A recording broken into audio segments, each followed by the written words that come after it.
Guys, welcome back to my channel. അപ്പോൾ നമ്മൾ ഇന്ന് ഉണ്ടാക്കാൻ പോകുന്നത് ഉപ്പുമാവാട്ടോ. ഉപ്പുമാവ് ഇഷ്ടമില്ലാത്ത എല്ലാവരും ഓടി വന്നു, ഇത് നിങ്ങൾക്ക് എന്തായാലും ഇഷ്ടപ്പെടും. അതെ, ഒരു കപ്പ് റവ എടുക്കുന്നുണ്ട്, അതുപോലെ തന്നെ 1.5 ഗ്ലാസ് വെള്ളം എടുക്കുന്നുണ്ട് കേട്ടോ. പിന്നെ അതെ, ഒരു ഉള്ളി, കുറച്ച് ഉഴുന്ന്, ഒരു പച്ചമുളകും, കുറച്ച് കരിവേപ്പിലും എടുക്കുന്നുണ്ട് കേട്ടോ. അതുപോലെ നമ്മളൊരു ചട്ടി എടുത്തതിന് ശേഷം കുറച്ച് റവ ഇട്ട് നല്ല രീതിയിൽ വഴറ്റിയെടുക്കുകയാണ് കേട്ടോ. നേരി റവയ്ക്കാണ് നമ്മൾ 1.5 ഗ്ലാസ് വെള്ളം എടുത്തിട്ടുള്ളത് കേട്ടോ. അതുപോലെ തന്നെ റവയ്ക്ക് നല്ലൊരു കളർ ചേഞ്ചും അതുപോലെ തന്നെ നല്ലൊരു മണവും വരാൻ തുടങ്ങുമ്പോഴത്തേക്കും നിങ്ങൾക്കത് മാറ്റി എടുത്ത് വെക്കാൻ പറ്റൂ കേട്ടോ.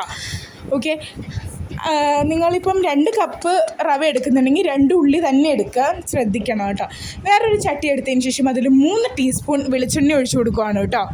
ആ വെളിച്ചെണ്ണ ഒന്ന് ചൂടാവുമ്പോഴത്തേക്കും അതിലേക്ക് നമ്മൾ കുറച്ച് കടുക് ഇട്ട് കൊടുക്കുകയാണ്. കടുക് ഒന്ന് പൊട്ടുമ്പോഴത്തേക്കും നമുക്ക് നല്ല രീതിയിൽ നമ്മുടെ ഉഴുന്നെടുത്ത് വെച്ചിട്ടുള്ള ഉഴുന്ന് നമുക്ക് ഇട്ട് കൊടുക്കാം കേട്ടോ. അതിനുശേഷം നമ്മൾ നേരത്തെ എടുത്ത് വെച്ചിട്ടുള്ള നമ്മുടെ ഉള്ളിയും പച്ചമുളകും കരിവേപ്പിലും കൂടിയിട്ട് നമുക്ക് അതിലേക്ക് ഇട്ട് കൊടുക്കാം.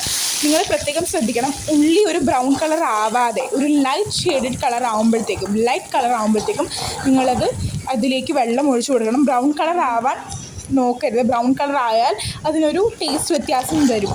ഓക്കെ, അതുകൊണ്ട് ബ്രൗൺ കളർ ആവുന്നതിന് മുന്നേ തന്നെ നമ്മൾ അതിലേക്ക് നേരത്തെ എടുത്ത് വെച്ചിട്ടുള്ള വെള്ളം ഒഴിച്ചു കൊടുക്കുകയാണ് കേട്ടോ. വെള്ളം ഒഴിച്ചു കൊടുത്തതിന് ശേഷം വെള്ളം ഒഴിച്ച് നല്ല രീതിയിൽ മിക്സ് ചെയ്തതിന് ശേഷം നമ്മൾ കുറച്ച് ഉപ്പ്, നിങ്ങൾക്ക് ആവശ്യത്തിനുള്ള ഉപ്പ് നിങ്ങൾക്ക് ഇട്ട് കൊടുക്കട്ടെ. നിങ്ങൾക്ക് എത്രയാണോ ആവശ്യം അത്രയും ഉപ്പ് നിങ്ങൾക്ക് ചേർത്ത് കൊടുക്കാം. അതിനുശേഷം നമ്മൾ നേരത്തെ മാറ്റി വെച്ച് നമ്മുടെ റവ ഇതിലേക്ക് ചേർത്ത് കൊടുക്കുക കേട്ടോ. നമ്മൾ നേരത്തെ വറുത്ത് മാറ്റി വെച്ച് നമ്മുടെ റവ ഇതിലേക്ക് ചേർത്ത് കൊടുത്തതിന് ശേഷം നല്ല രീതിയിൽ നമ്മൾ മിക്സ് ചെയ്തെടുക്കണം കേട്ടോ. ഈ വെള്ളമൊക്കെ വറ്റി നല്ലൊരു തിക്കായത് വരും കേട്ടോ. അങ്ങനെ നമ്മൾ നല്ല രീതിയിൽ ഇത് മിക്സ് ചെയ്തെടുത്തതിന് ശേഷം നല്ലൊരു പാത്രം എടുത്ത് സെർവ് ചെയ്യുക, കഴിക്കുക. വേണമെങ്കിൽ മുകളിൽ കുറച്ച് കരിവേപ്പില ഇട്ട് കൊടുത്ത് നിങ്ങൾക്ക് കഴിക്കാം കേട്ടോ. ഇഷ്ടമായാൽ നിങ്ങൾ കമൻറ്റ് ചെയ്യുക കേട്ടോ. ഇത്